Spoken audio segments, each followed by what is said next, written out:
मला तुमच्या काही सावत्र भावांपासून तुम्हाला सावध करायचं आहे।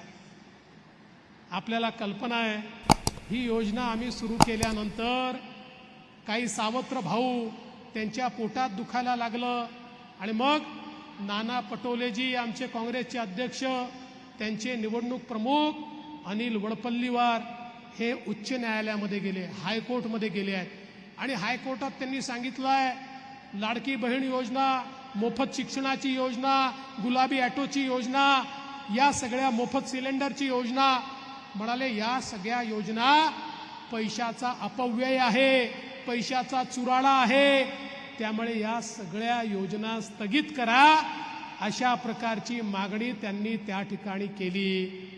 पण बहिणींनो चिंता करू नका, तुमचे 3 भाऊ बसलेले आहेत, आम्ही उच्च न्यायालयामध्ये मोठ्यात मोठा वकील उभा केला आणि अजूनही त्याच्यावर स्थगिती येऊ दिली नाही आणि येऊ देखील देणार नाही, कारण आमच्या बहिणीच्या हक्काचे पैसे आहे।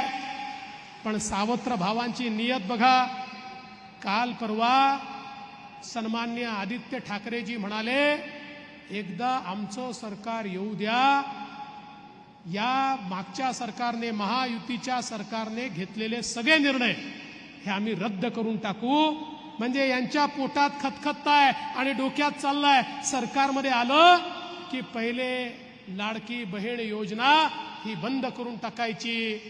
काल परवा आमच्या शिंदेताई त्या ठिकाणी म्हणाल्या, प्रणितीताई म्हणाल्या लाडकी बहीण योजना म्हणजे महिलांना दिलेली लाच आहे।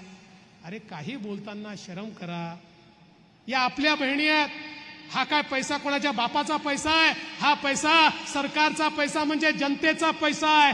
जर जनतेचा पैसा, बहिणींचा पैसा त्यांच्या खात्यामध्ये आम्ही टाकतोय तर आमच्या बहिणींना लाचखोर म्हणण्याचा अधिकार कोणाला आहे का?